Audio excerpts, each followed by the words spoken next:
எனக்கு உண்மையிலே சொல்லணும்னா கண்ணு கலங்கிடுச்சுங்க. அந்த சீக்வென்ஸ் வந்து எனக்கு என்ன அது? இது வந்து நீங்க ஒரு ஒரு கிராமத்த எவ்வளோ உளவியலா பார்க்க முடியும்? இப்போ மாரி செல்வராஜ் சார், ரஞ்சித் சார், அதுக்கப்புறம் இவங்க எடுக்கிற படங்கள் எல்லாமே வந்து காதல்ன்றது ஒரு ஒரு ஒரு தடவ தான் வரும்ன்றது கிடையாது. ஒரு லவ் தோத்துட்டா அதில அடுத்த லவ் இருக்குன்றத வந்து யாருமே பதிவு பண்ணல. யார் பண்ணா? அது ஏதோ பெரிய தெய்வ குத்தம் மாரி உள்ள வச்சிருந்தாங்க. ஒரு கிரியேட்டருக்கு ஒரு துளி கூட ஒரு ஒரு ஈகோன்றது ஒண்ணு இல்லாம இருக்க போய் தான் அந்த மனுஷனால அது போட முடிஞ்சது. வடிவேல் சாருக்கு எழுதின காமெடி லைன்லாம் நல்லா இருக்கே! நான் பண்ணிடலாமான்னு எவனாவது சொன்னானா? இங்க யாராவது ஒத்துப்பாங்களா?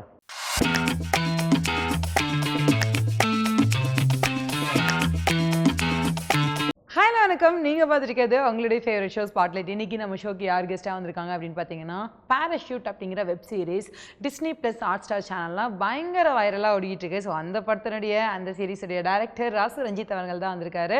ஸோ அவர்கிட்ட நிறைய கேள்வியெல்லாம் கேட்க வேண்டியது இருக்கு. வாங்க நிகழ்ச்சிக்குள்ள போகலாம். வணக்கம் சார். நீங்க டைரக்ட் பண்ண parachute web series Disney plus ஹாட்ஸ்டாரில் வந்து வேற லெவல் பயங்கரமாக ஓடிக்கிட்டு இருக்கு. ஸோ ஃபர்ஸ்ட்டு அவங்க கிட்ட வந்து கேட்கக்கூடிய கேள்வி என்னன்னா, அவங்களை வந்து சீசன் 5ஓட டைட்டில் வின்னராக எங்கள் எல்லாருக்குமே அறிமுகமானீங்க. அதுக்கப்புறம் வந்து தீதும் நன்றும்ங்கிற படம் மூலியமா 2021 எங்ககிட்ட வந்தீங்க. அதுக்கப்புறம் கொஞ்ச நாள் கேப் ஆகி திருப்பி பாராஷூட் வந்திருக்கீங்க. பாராஷூட் உருவான விதம் எப்படி எப்படி இது ஸ்டார்ட் ஆச்சுன்னு சொல்லுங்களேன். கேப்புன்னு சொல்ல முடியாது. எல்லாரும் எல்லாத்துக்கும் முயற்சி பண்ணிட்டே தான் இருப்போம். பட்டு ஏதாவது ஒண்ணு நடக்கும். அது உங்களுக்கு தெரிய வரும். அது மட்டும் தான் தெரிய வரும். முயற்சி பண்ணது எதுவும் அது கன்வெர்ட் ஆகாதனால யாருக்கும் தெரியாமல் போயிடும். ஸோ அதுதான். நானும் நடுவில் சில படங்கள்லாம் மூவ் ஆயிடுச்சு. போகிறதுக்கான ஸ்டார்ட் ஆகிற மாதிரி இருந்து சில காரணங்களால் தவிர்த்துச்சு. அதுக்கப்புறம் கிருஷ்ணாபுரம் நானும் வந்து ஒரு படம் பண்ணணும்னு சொல்லிட்டு என்னுடைய பழைய ப்ரொடியூசர் சார்லஸ் ப்ரொடியூசர் தீதுநண்டுமோட ப்ரொடியூசருக்கு படம் பண்ணணும்னு சொல்லி நாங்கள் மூவ் பண்ணி எல்லாமே பேச்சுவார்த்தைகள் எல்லாமே போயிட்டு இருந்த டைமில் தான் இந்த சீரியஸ் வந்து ஒரு ஸ்டோரியாக ஸ்ரீதர்ன்ற ஒரு ஸ்க்ரீன் ப்ளே டைலாக் எல்லாமே எழுதி முடிச்சது. கிருஷ்ணாபுரம் வந்து அவரோட ப்ரொடக்ஷனில் கேட்டுட்டு அதை ஹாட்ஸ்டாரில் பிச் பண்ணி ஓகே பண்ணியிருந்தார். ஸோ அதுக்கு ஒரு டைரக்டர் வேணும்னு சொல்லும்போது கிருஷ்ணாபுரம் வந்து எனக்கு வந்து ஒரு 7 வருஷமாக தெரியும். தீதுநன்றும் படம் வந்து காப்பி எடுத்து 2018 எடுத்ததுலேருந்தே அவர் படம் பார்த்துட்டு அவருக்கு ரொம்ப பிடிச்சிருந்தது. கிருஷ்ணாபுரம் ரொம்ப பிடிச்சிருந்தது. அதுக்கப்புறம் அவர் நிறைய டிஸ்ட்ரிபியூட்டர்ஸ்கிட்டையும் படத்தை ரிலீஸ் பண்ணுறதுக்கு அவர் நிறைய முயற்சி பண்ணார். ஈவன் கிருஷ்ணாபுரம் முயற்சி பண்ணார். அவங்க அண்ணன் தீதுநன்றும் படம் ரிலீஸ் பண்ணுறதுக்கு. ஏன்னா அவருக்கு அந்த படம் பார்த்துட்டு ரொம்ப பிடிச்சிருச்சு. அவர் அவ்வளோ முயற்சி பண்ணார். விஷ்ணுவர்தன் சார் கூட ஒரு தடவை ஹெல்ப் பண்ணதுக்கு ட்ரை பண்ணாங்க, செஞ்சாங்க. என்ன பண்ணியும் அது நடக்கலை. கிருஷ்ணாபுரம் வந்து 2-3 டிஸ்ட்ரிபியூட்டர்ஸ் கிட்டலாம் எடுத்துகிட்டு போயிட்டு படம் நல்லா இருக்குது பாருங்கன்னு சொல்லி பேசி அது யார் பண்ணுவான்னு தெரியல. பட் அவர் எனக்காக பண்ணார். அவர் அந்த கிராஃப்ட் மேலே இருந்து. ஸோ அதுலேருந்து எங்களுக்கு ஒரு ஒரு பழக்கமாச்சு, ஒரு ஃப்ரெண்ட்ஷிப்பாக இருந்தது. ஸோ அதுக்கப்புறம் நானும் அவரும் சேர்ந்து படம் பண்ணணும்னு சொல்லி கதைகள்லாம் பண்ணி மூவ் பண்ணி அந்த அந்த விஷயங்கள் நடந்துட்டு இருந்தது. ஸோ கொஞ்சம் டிலேவாக சில விஷயங்கள்லாம் வந்து போகும்போது இந்த வெப் சீரிஸ் வந்து மூவ் ஆன் ஆகி போச்சு. ஸோ அதுக்கு ஒரு டைரக்டர் வேணும்னோன்னா அவர் ஸ்ட்ராங்காக என்னை நம்பினார். நீங்கள் பண்ணுங்கன்னு சொல்லி அப்படி உள்ளே வந்தது தான் நான் வந்தேன். ஸோ ஆக மொத்தம் வந்து இவங்க டீமுக்குள்ளே தான் நீங்கள் போயிருக்கீங்க. நாங்களும் யோசிச்சு பார்த்தோம். கிருஷ்ணா சார் இருக்காரு, இன்னொரு பக்கம் கிஷோர் சார் இருக்காரு. அண்டு இவ்வளோ பெரிய அவங்க 2 பேருக்குமே வந்து ஒரு பயங்கரமான ஒரு ஃபேன் பேஸ் இருக்குது. அவங்களுக்குன்ட்டு ஒரு இடத்த வந்து பிடிச்சிட்டாங்க. ஸோ இவங்களை நீங்கள் எப்படி வந்து சூஸ் பண்ணீங்கன்னு கேட்கலான்ட்டு இருந்தேன். கடைசியில் அவங்க தான் உங்களை சூஸ் பண்ணாங்கன்னு எனக்கு தெரிய வந்தது. ஸோ கிஷோர் சார் எப்படி வந்தார் சார் இதுக்குள்ள? கிஷோர் சார் வந்து கிருஷ்ணா சாருடைய ப்ரொடக்ஷன்லாம் இதுக்கு முன்னாடி ஒரு வெப் சீரிஸ் பண்ணியிருக்காரு, செஞ்சுருக்காரு. இவங்க தெலுங்குல. இவங்க வந்து கதை கேட்டோன்னா கிருஷ்ணாபுரம் எப்போவுமே வந்து சுற்றி இருக்கிறவங்களுக்கு அவரை சுற்றி இருக்கிறவங்கள ஃபஸ்ட்டு பார்ப்பார். யாரெல்லாம் உள்ள ஒரு ப்ராஜெக்டுக்குள்ளே எடுத்துகிட்டு வர முடியும். ஸோ அது ஒரு பெரிய நல்ல பழக்கம். ஒரு ஃபேமிலியாக அது அப்படியே போயிட்டுருக்கு. இப்போ ஒர்க் பண்ண எல்லாருமே அப்படி தான் இருந்தோம். ஸோ அப்படி பார்க்கும்போது கிஷோர் சார் ஆல்ரெடி பண்ணியிருந்தார். அவங்க முடிவு பண்ணது தான் அது. பிகினிங்லேயே என்ன பண்ணிட்டாங்கன்னா ஒரு ஒரு கண்டிப்பான அப்பா கேரக்டர்னும் போது கிஷோர் சார் அந்த மாதிரி பண்ணது கிடையாது. ஸோ அவங்க டிசைட் பண்ணி ஃபிக்ஸ் பண்ணியாச்சு ப்ரொடக்ஷனில் ஆல்ரெடி. அப்புறம் கனி பசங்க 2 பேருமே வந்து ஸ்ரீதர் பிரதர் வந்து ரைட்டர். ஆக்சுவலாக இவங்க இந்த ப்ராசஸ் மட்டும் முடிஞ்சிருந்தது ஆல்ரெடி. கனி பசங்க இது எல்லாமே ஆக்சுவலாக இது வந்து நானுமே இருக்கிறேன். நானுமே அவர் கூட ட்ராவல் பண்ணிட்டு தானே இருக்கேன். இந்த கதை வந்து மூவ் ஆனது ஹாட்ஸ்டாருக்கு போனது எல்லாமே எனக்கும் தெரியும். எல்லாமே ஒரு பக்கம் நடந்துட்டுருக்குன்னு எனக்கு தெரியும். ஆனால் அதுக்குள்ளே நான் வருவேன்னு எனக்கு தெரியாது. ஏன்னா எறும்பு படம் பார்க்கும்போது நானும் கிருஷ்ணாபுரம் தான் போய் பார்க்குறோம். ஒரு சக்தி அதில் நடிச்சிருந்தான். ஓகே அந்த ஷோ போய் பார்க்குறோம். என்னை கூப்பிட்டாரு. நாங்களும் போய் பார்த்தோம். பார்த்துட்டு ரொம்ப நல்லா இருக்குன்னு சொல்லிட்டு பார்க்கும்போது தான் அவர் சொன்னார், இந்த மாதிரி நம்ம சீரியஸ் பண்ணுறோம்ல, அதில் ஒரு சின்ன பையன் கேரக்டர் தேவைப்படுது, இவன் கரெக்டாக இருப்பானா, நல்லா நடிச்சிருக்கானான்னு கேட்டார். நல்லா நடிச்சிருக்கான் பேர் அப்படின்னு சொன்னேன். ஸோ இது அப்படிலாம் சேர்ந்து அந்த 3 காஸ்டிங் முடிஞ்சிச்சு. கடைசியில் நான் லாஸ்ட்டாக தான் அந்த சீரியஸுக்கு டேரக்டராக நானே வருவேன்னு எனக்கு தெரியல. ஓகே. ஸோ அப்படி தான் நடந்தது அது. அதுக்கப்புறம் தான் சப்ஜெக்ட் படித்தோன்னே எனக்கு ரொம்ப பிடிச்சிருந்தது. எனக்கு அது மட்டும் தான் கன்வின்ஸ் பண்ணுச்சு. ஸ்கிரிப்ட் அவ்வளோ நல்லா இருந்ததுனால உள்ளே வந்து பண்ணுது. அந்த எப்படி ஒரு டிப்பிக்கல் மிடில் கிளாஸ் ஃபேமிலி மாதிரி ஒருத்தர் வந்து இந்த கேஸ் டெலிவரி பண்ணுற ஒரு ஆளாக இருப்பார். ஆனால் குழந்தைங்களை வந்து பயங்கர பாஷான ஒரு ஸ்கூலில் தான் படிக்க வைக்கணும்னு இருப்பாங்க. ஆனால் குழந்தைங்களுக்கு வந்து கரெக்டாக வந்து அந்த படிப்பு ஒரு மாதிரி விளையாட்டாகவே சுற்றிட்டு இருக்கோம். வீட்டுக்கு வந்தால் வந்து அப்பா ஸ்ட்ரிக்டாக இருப்பாங்க. திடீர்னு பர்த்டேக்கு சர்ப்ரைஸ் பண்ணான்னு சொல்லிட்டு எங்கேயாவது காணாமல் போயிடுவாங்க. ஃபுல்லாகவே அந்த 5 எபிசோடுமே வந்து பயங்கரமாக கொண்டு போயிருந்தீங்க. அந்த கனெக்ஷனுங்கிறது அந்த எண்டில் தான் தெரியுது, இதனாலேயோன்ட்டு. அது அந்த ஸ்ரீதர் சார் பற்றி சொல்லுங்களேன், எப்படி இதை யோசிச்சிருப்பார், இது எழுதியிருப்பாருன்ட்டு. ஸ்ரீதர் பதில் எல்லாருமே ஃபஸ்ட்டு ஒரு ஸ்கிரிப்ட் ஃபஸ்ட்டு பிகினிங்கில் எழுதுனும் போது ரொம்ப ஆர்கானிக்காக ஹெல்த்தாக தான் வரும். ஏன்னா காரணம் என்னென்னா நிறைய டைம் ஸ்பெண்ட் பண்ணுவோம். ஃபஸ்ட்டு ஒரு ஸ்கிரிப்ட் பண்ண போகிறது 2 வருஷமோ 3 வருஷமோ அந்த டைம் எடுக்கும். ஸோ ஒன்ஸ் நீங்கள் டேரக்டர் ஆனதுக்கப்புறம் தான் அந்த டூரேஷன் ஷார்ட்டேஜ் ஆகும், நிறைய கமிட்மெண்ட்ஸ் இருக்கும். அதனால் நீங்கள் வேகமாக ஓடுவீங்க. 6 மாதத்தில் 3 மாதத்தில் ஒரு ஸ்கிரிப்டை முடிப்பீங்க. ஸோ அவர் ஃபஸ்ட்டு ஸ்கிரிப்டாக அதை பண்ணதுனால ஆர்கானிக்காக நிறைய எலமெண்ட்ஸ் வந்து அவரால் ஃபில் பண்ண முடிஞ்சிருக்கு. அது அவ்வளோ ஸ்ட்ராங்காக இருந்தது ஸ்கிரிப்டில். அதுதான் எக்ஸைட் பண்ணுச்சு. அது அவ்வளோ நல்லா பண்ணியிருந்தார் ஸ்ரீதர். ஸோ அது படித்ததுக்கப்புறம் அவ்வளோ ஒர்த்தபுளாக இருந்தது. ஸோ அதுக்கப்புறம் சின்ன சின்ன விஷயங்கள்லாம் நான் அடிஷ்னல் ஸ்க்ரீன் ப்ளே டைலாக் இது எழுதியிருந்தோம். ஸோ அப்படி லாக் பண்ணி தான் எடுத்துகிட்டு வந்தது அந்த படம். அந்த படம் எடுத்துகிட்டு வந்தது. அவர் ஆர்கானிக்காக அந்த கேரக்டர் எல்லாமே வந்து இன்றைக்கி ரியல் லைஃப்பில் இருக்கிற ஒரு கேரக்டராகவும், இதுக்கு முன்னாடி பாஸ்ட்டில் போன கேரக்டராக இருக்கட்டும், 90s 80s வாழ்ந்து முடித்தவங்க இப்போ வாழ போகிறோம் எல்லாருக்குமே இது கனெக்ட் ஆகிற மாதிரியான ஒரு சப்ஜெக்டாக தொட்டது பெரிய விஷயம் சீரியஸாக. ஸோ இந்த சீரீஸில் நிறைய ஹீரோஸ் இருக்காங்க. அதில் வந்து இவர் தான்ப்பா இந்த படத்தோட பில்லர்னா யாரை சொல்லுவீங்க? இல்லை அப்படி ஒருத்தர் தான் சொல்லணும். குழந்தைங்களா கதை தான், தனியாக இருக்கலாம். கதை ஸ்கிரிப்ட் தாங்க. சரி, பயங்கரமாக பேசுறீங்களேங்க. என்ன சொன்னாலும் அடிவிலும் இதுனா டீசெண்டாக சொல்லிடலாமேன்ட்டா. அப்படி இல்லை அதுதானே ஆதாரமாக இருக்குது. சில படத்தில் வந்து ஆர்டிஸ்ட்டு ஸ்டீலராக இருப்பாங்க. அவங்க பர்ஃபார்மன்ஸ் ஆட்டிடியூடில் பண்ணிட்டு போடுவாங்க. சில பேர் பண்ண படத்தை வந்து வேறு யாரும் பண்ணக்கூட முடியாமல் இருக்கும். காரணம் வந்து அவங்களோட டாமினன்ஸ் அப்படி இருக்கும். இப்போ எக்ஸாம்பிளுக்கு சொல்லணும்னா வடிவேல் சாருக்கு எழுதின காமெடி லைன்லாம் நல்லா இருக்கே, நான் பண்ணிடலாமான்னு எவனா சொன்னான்னா இங்கே யாராவது ஒத்துப்பாங்களா? இல்லை.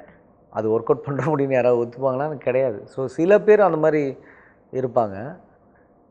மெஜாரிட்டி டைமில் வந்து ரொம்ப கம்மியான ஆட்கள் தான் இருப்பாங்க அந்த மாதிரி. மெஜாரிட்டி டைமில் வந்து கதை தான் ஜெயிக்குங்க. ஓகே, 100% கதையும் ஸ்டோரியும் தான் ஜெயிக்கும். வேறு எதுவுமே பண்ண முடியாது.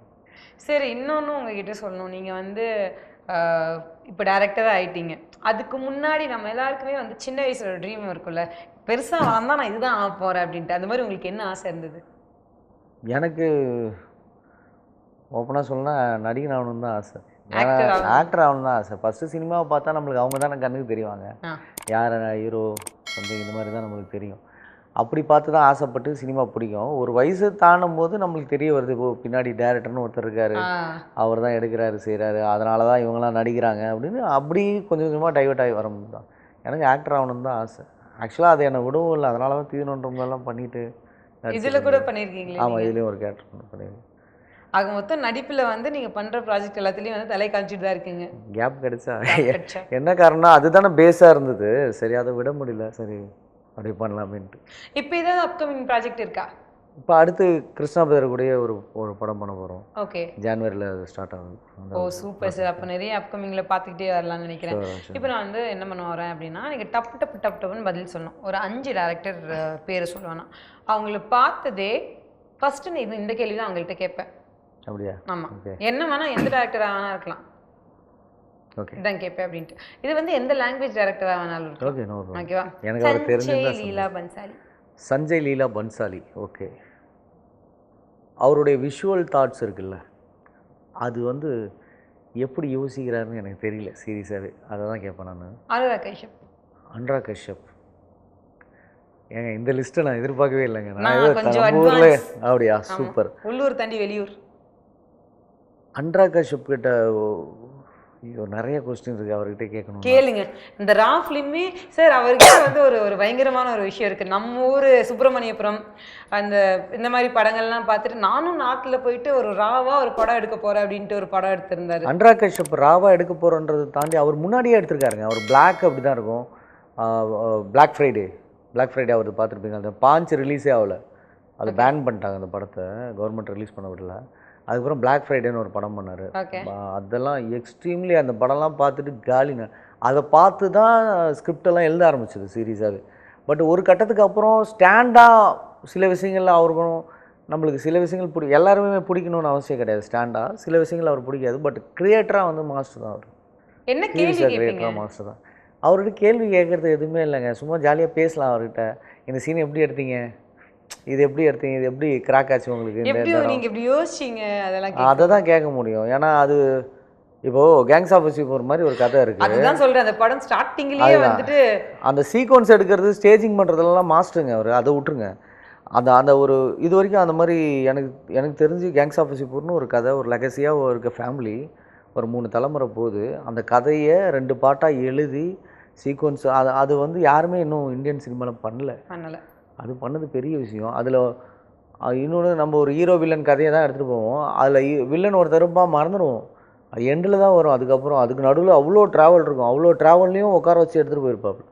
ஆமா. ஸோ அதெல்லாம் ஒர்க் அவுட் பண்ணுறது ரொம்ப கஷ்டங்க. மாஸ்டர் ஒன் ப்ரௌட் திங் என்னன்னா டைட்டில் கார்ட்லயே போட்டிருப்பாங்க சுப்பிரமணியபுரம். அந்த மாதிரி படங்கள்லாம் தமிழ்ல இருந்து இன்ஸ்பயர் ஆகி நான் வந்து அது பெரிய விஷயம் இல்லை. ஏன்னா நமக்கெல்லாம் அப்படியே ஜாலியா இருக்கும் வேற. நமக்கு ஜாலியாக இருக்கும். தந்தி சசிகுமார் சார் வந்து சுப்பிரமணியபுரம் பண்ணுறதுக்கு முன்னாடியே அதை விட சீனியராக வந்தவர் அனுராக் கஷ்யப். நீங்கள் அதை பார்க்கணும். ஃபர்ஸ்ட் பாயிண்ட், அனுராக் கஷ்யப் வந்து சீனியர். ஆக்சுவலாக 2004 படம் பண்ணார். சுப்பிரமணியம் வந்து 2008. ஓகேங்களா? அப்போது அவருக்கு சீனியர் இயராக பார்த்தீங்கன்னா சீனியர். அதையும் தாண்டி இயராக பார்த்தீங்கன்னா சத்யாலேருந்து ரைட்டராக இருக்காருன்னு நினைக்கிறேன் அனுராக் கஷ்யப் சார். ரைட்டராகவே நிறைய படங்கள். ஆமாம், சத்யா இருக்குல்ல, பழைய ராம்கோபால் வர்மா சத்யா, அந்த படத்துக்கு ரைட்டரு வந்து அனுராக் கஷ்யப் சார். அப்படி பார்த்தீங்கன்னா ரைட்டிங்காகவும் சரி, இண்டஸ்ட்ரி எக்ஸ்பீரியன்ஸாகவும் சரி, ப்ளஸ் வந்து படம் ஃபஸ்ட்டு எடுத்ததுலேயும் சரி, எல்லாத்துலேயும் சீனியர் வந்து அனுராக் கஷ்யப். ஸோ அப்படி இருக்கிற ஒரு ஆள், பிளாக் ஃப்ரைடே மாதிரி எடுத்த ஒரு ஆள் சுப்பிரமணியபுரம் பார்த்துட்டு நான் இன்ஸ்பயர் ஆனேன்னு போட வேண்டிய அவசியமே கிடையாதுங்க. ஒரு கிரியேட்டருக்கு ஒரு துளி கூட ஒரு ஈகோன்றது ஒன்று இல்லாமல் இருக்க போய் தான் அந்த மனுஷனால் அது போட முடிஞ்சுது. எக்ஸ்ட்ரீம்லி அவர் மாதிரிலாம் அவங்க சொல்லும் போது, ஒரு இதில் சொல்லும்போது, ஏதோ ஒரு படம் பார்த்துட்டு டென்ஷன் ஆகிட்டு நான் போயிட்டு ரூமில் உட்காந்து 3 பேர், அவங்க இவர் திவார் பானர்ஜி, அதுக்கப்புறம் அவரும் பெரிய டேரக்டர், ஒரு 2 பேரும் 3 பேரும் ரூம்மேட்டாக ஏதோ சொன்னாங்க. அவங்க தம்பியும் ரைட்டர் தான். ஸோ ஆளுக்கு ஒரு பக்கம் ஒரு கார்னரில் உட்காந்து ஸ்கிரிப்ட் எழுதுனாங்கன்னு சொல்லுவாங்க. ஓகே. ஆனால் அது சொல்லும் போது மிகையாக இருக்கும். ஆனால் அவங்க அப்படி தான் ப்ரூவ் பண்ணிட்டாங்க. அதுக்கப்புறம் அவர் கிட்டத்தட்ட 50-60 படத்துக்கு மேலே ஒர்க் பண்ணியிருக்காருங்க அவர். அனுராக் கஷ்யப் பண்ண படமே கிட்டத்தட்ட 14-13 படம் பண்ணியிருக்காரு. ரைட்டரா, எடிட்டர் கூட, எடிட்டிங் கூட பண்ணியிருக்காரு, ஆக்டரா, அவரோட அது பெரிய விஷயம். சீரியஸாக பெரிய விஷயம். மகாராஜா, அதெல்லாம் பார்க்கும்போது இவர் என்னங்க எப்படி பண்றாரு அப்படிங்கிற மாதிரி தான் நமக்கே இருந்தது. ஆமாம், அது வேற லெவல். மகாராஜாவில் பெர்ஃபார்மன்ஸாக எல்லாத்துலேயுமே சரி. அவரை பற்றி பேசும்போதே மூஞ்சில் ஒரு லைட் வருது சார். அது இல்லை, எனக்கு பிடிக்கும் அவரை. நான் பேசிக்காக அப்படி தான் ஆரம்பிச்சது. என்னோட நாளைக்கு ஷார்ட் ஃபிலிம்ஸ்லேருந்து இப்போ கூட கொஞ்சம் வேறு மாதிரி மாறிக்கலாம் ஃபிலிம் மேக்கிங்கு. பிகினிங்கில் வந்து நான் கதை பண்ணும்போது எனக்கு ஒரு சில படங்கள் தான், Mahanadi, gangs of Wasseypur, Mahanadi Kamal sir Mahanadi, Satya, ஒரு 3 படம் தான் இருக்கும். 3 படமோ 4 படம். இந்த படத்தை மட்டும் ஒரு 25 தடவை 30 தடவை மேலே பார்த்துருப்பேன். அது அப்படி தான் நான் வந்து சீன்ஸ் பண்ணுறதுக்கு செய்கிறதுக்கு அப்படி தான் ட்ராவல் பண்ணுது. அதுதான் பேஸு. அதாவது என்ன சொல்லுவாங்கன்னா, ஒரு கான்ஃபிடன்ட் வரும். இதை பார்த்தா எனக்கு ஒரு சீன் வரும், என்னால் பண்ண முடியுன்ற கான்ஃபிடன்ட் வரும், ஒரு நம்பிக்கை வரும்னுல. அதுக்கு அந்த படங்களில் அவரோட படமும் இருக்குது. Kamal Haasan sir as a director, அவர்கிட்ட என்ன கேட்பீங்க? கமல்ஹாசன் சார்கிட்ட டைரக்டராக வந்து நீங்கள் என்ன கேட்க முடியும்? எல்லாமே தான் கேட்கலாம். யூனிவர்சிட்டி அவர். ஆமாம். ஆக்சுவலாக விருமாண்டி படம் பார்த்தீங்கன்னா, விருமாண்டி சரி, மகாநதியும் சரி, 2 படம் எனக்கு ரொம்ப ரொம்ப பிடிச்ச படம். எக்ஸ்ட்ரீம்லி பிடிச்ச படம். மகாநதி ஆக்சுவலாக அவர் டைரக்ட் பண்ணல, அவர் ரைட்டிங்கு அந்த மாதிரியான இடத்துல. டேரக்டராக பார்த்தீங்கன்னா விருமாண்டி வந்து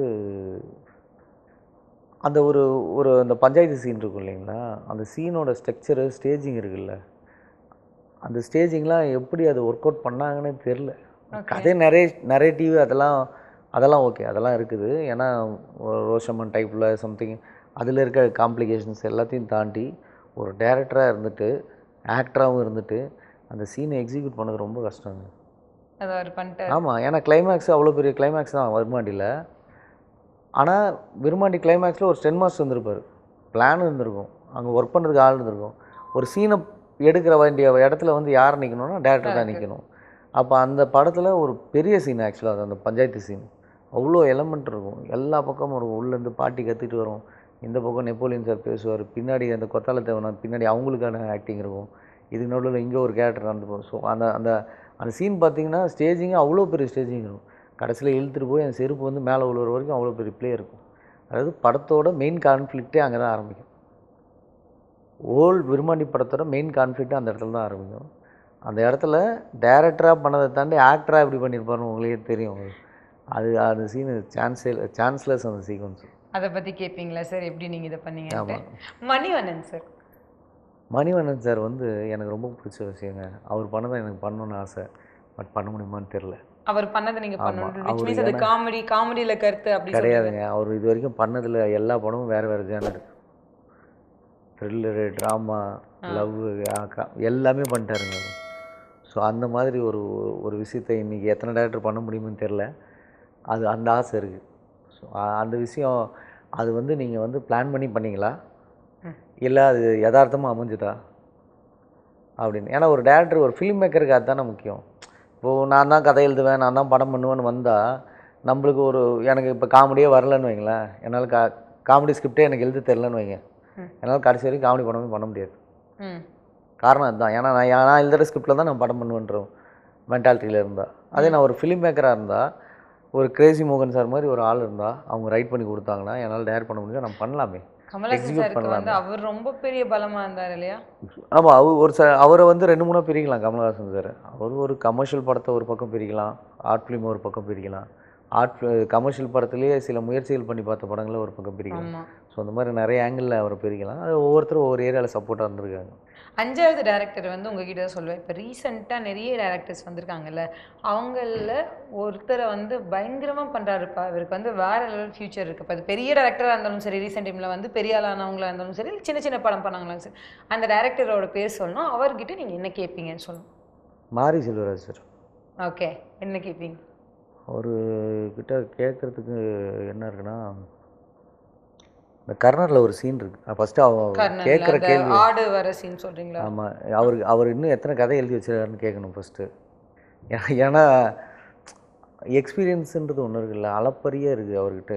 பார்த்த படங்களில் போகிற ஆங்கிள்ஸு, அதில் இருக்க கேரக்டர்ஸுக்கு இருக்க வடிவங்கள் எல்லாமே இல்லை. எல்லாரையும் அவர் எங்கே சுருக்குறாங்கன்னா, ஒரு ஒரு ஜாதிய படமாக எடுக்கிறாரு செய்கிறான்ற மாதிரி சுருக்குறாங்கல்ல, அது கிடையாது. அவருடைய வலி வேதனை பதிவு பண்ண வேண்டிய விஷயங்கள் நிறையா இருக்குது, அதை பண்ணுறாரு. அதை தாண்டி எனக்கு தெரிஞ்சு மிகப்பெரிய ஒரு ரைட்டராக பார்க்குறேன் அவரை நான். எனக்கு அவர் பண்ண ஒரு சீனை இது வரைக்கும் தமிழ் சினிமாவில் வேறு யாரும் பண்ணியிருக்காங்களான்னு தெரியல. லால் சார் வந்து அந்த பாட்டியோட இதில் போய் அந்த 5 ரூபா காசு திருடுவார், கர்ணன் படத்தில். அந்த சீனை ரைட்டிங்கை பார்த்துட்டு எனக்கு உண்மையிலே சொல்லணும்னா கண்ணு கலங்கிடுச்சிங்க. அந்த சீக்வன்ஸ் வந்து எனக்கு என்ன இது வந்து நீங்கள் ஒரு கிராமத்தை எவ்வளோ உளவியலாக பார்க்க முடியும், எத்தனை ஆங்கிளில் பார்ப்பீங்க நீங்கள்? அவரை வந்து ரொம்ப சிம்பிளாக வந்து மாரி செல்வராஜ் படமா, ஓகே இதை பற்றின கண்டென்ட்டாக இருக்கும் அப்படின்னு சொல்கிறாங்க. அவர் அதை பண்ணி ஆகணும், அதை பேசி ஆகணுன்றதில் ரொம்ப ஸ்ட்ராங்காக இருக்கார், இதை பண்ணுறாரு. ஓகே, அப்போ அவர் அதோடு நிறுத்திடுறதா அப்படின்னா கிடையாது. அவர் வந்து அவர் எடுக்கிற படம் எல்லாமே ஒரு புத்தகம், ஓப்பனாக சொல்லணும். அந்த மாதிரியான விஷுவல் சென்ஸ் இருக்குது. ஒரு புத்தகத்தை படிக்கும்போது இருக்கிற ஒரு விஷுவல் சென்ஸ் இருக்கலாம், அந்த விஷுவல் சென்ஸ் இருக்குது. அந்த ரைட்டிங்லாம் வந்து அவ்வளோ ஒரு கிராமத்துக்குள்ளே போய் இருக்கிற கேரக்டர்லாம் எடுத்து உளவியல் ரீதியாக அவங்களுடைய வாழ்க்கையாக அந்த பாட்டி சொல்கிற டைலாகில் அவங்களோட 50 வருஷம் லைஃப் இருக்குது. அந்த மாதிரியான ஒரு ரைட்டிங்கை நான் யார்கிட்டையுமே பார்க்கல, ஓப்பனாக சொல்லணும். நான் இது வரைக்கும் பார்க்கல, உண்மையிலே சொல்லணும். யாராவது கோச்சிக்கிட்டாங்கன்னா கூட எனக்கு பிரச்சனை கிடையாது. அந்த பர்டிகுலர் சீன் கொடுத்த ஒரு டெப்த்தை வந்து வேற எந்த படத்துலையும் ஒரே ஒரு டயலாக் தான், ஆனால் அது வந்து ஆழமா பதிகிற மாதிரி அவ்வளோ பவர்ஃபுல்லாக சொல்லியிருப்பாங்க இல்லையா? யாருக்கு பார்த்தாலும் ஒரு மாதிரி மனசுலேருந்து சிரிக்கிற அந்த சந்தோஷமும் வரும், அந்த வலியும் புரியும். அது ரெண்டுமே அதில் அந்த சீக்வன்ஸில் இருக்கும். உண்மையாகவே எப்படிலாம் வந்து நோட் பண்ணிருக்கீங்க பாருங்க. சரி, இப்போ வந்து நான் இன்னொரு கேள்வி கேட்க போகிறேன். ரீசெண்டாக நீங்கள் டேரக்டராக இருக்கிறதுனால ஆப்வியஸாக நிறைய படம் பார்ப்பீங்க, கரெக்டாக? ரீசெண்டாக நீங்கள் பார்த்ததுலையே சூப்பராக இருக்கு படம், இப்போ இந்த படம் ஏன்ப்பா நிறைய பேருக்கு ரீச் ஆகலை அப்படின்னு நீங்கள் யோசிச்ச படம்? ரீச் ஆகலைண்ணா, ஐயோ சின்ன படம் படம்னா டக்குன்னு சொல்லலாம். இல்லை, நான் நிறைய படம் பார்க்கல. இப்போ இந்த வேலையில் சரி, ஏதோ மனசுக்கு பிடிச்ச சின்ன படம் சொல்லுங்கள், ரீச் ஆனால் கூட பரவாயில்ல, இந்த படம் சூப்பராக இருந்ததுப்பா அப்படின்ட்டு. எனக்கு வந்து குற்றம் கடிதல்னு ஒரு படம் வந்தது பார்த்தீங்கன்னா, கடிதல் குற்றம் கடிதல். ஓகே, குற்றம் கடிதல் பிரம்மா சார் பண்ண படம். ஓகே. ஆமாம், இது மகளிர் மட்டும் இதெல்லாம் பண்ண பிரம்மா சார் பண்ண படம். அந்த படம் வந்து ஒரு கிராஃப்டாக பயங்கரமான கிராஃப்டாக படம், கண்டென்ட்டாகவும் பயங்கரமான கண்டென்ட்டாகவும். இப்போ நீங்கள் சினிமாவில் இருக்கீங்க, விஜய் வரீங்க, உங்களுக்கே தெரியல, அதுதான் பெரிய கஷ்டமாக இருக்குது எனக்கு. அதுக்கப்புறம் அவர் வந்து சுழல் டைரக்ட் பண்ணிருக்காரு. சுழல் 2வும் அவர் தான் டைரக்ட் பண்ணியிருக்காரு. செம்ம ரீச். ஆக்சுவலாக அந்த படத்துக்கு நல்ல அங்கீகாரம் கிடச்சிது. குற்றம் கடிதல் படத்துக்கு நிறைய ஃபெஸ்டிவல்ஸில் அவார்டு வாங்குச்சு, சென்னை ஃபெஸ்டிவல்ஸ்லையும் வாங்குச்சுன்னு நினைக்கிறேன். அந்த அங்கீகாரம்லாம் கிடச்சிருச்சு. ஆனால் அந்த படம் இன்னும் நிறைய பேர்கிட்ட போய் சேரல. அது அந்த ஒரு ஒருத்தர் இருக்குது எனக்கு தெரிஞ்சு. அந்த படத்தை பற்றி நிறைய பேர் பேசலை. அதாவது சினிமா சைடில் இருக்கவங்களே அந்த படத்தை பற்றி நிறைய பேர் பேசலையும் தோணுது எனக்கு. கண்டிப்பாக அந்த படம் பார்த்துட்டு நிறைய பேர் இதுக்கப்புறம் பேசுவாங்கன்னு நினைக்கிறேன். ஏன்னா நிறைய படங்கள் விளம்பரம் தான் சார், 4 பேருக்கு தெரியணும்னா அந்த ப்ரமோஷன் இல்லைன்னா யாருக்கும் தெரியாதுன்னு நினைக்கிறேன். இந்த படம் தெரியல எனக்கு பெருசாக. இல்லை, ஆப்வியஸ்லி உங்களுக்கு பொருளாதாரமாக வணிக ரீதியாக இருக்குதுன்னு வைங்களேன் இண்டஸ்ட்ரி.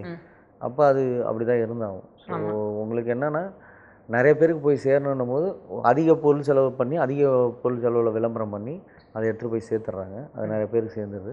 சிலரால் அது முடியல, அது பண்ண முடியல. அதுதான் ஆக்சுவலி உண்மையான ஒரு விஷயம்னு வச்சுக்கோங்களேன்.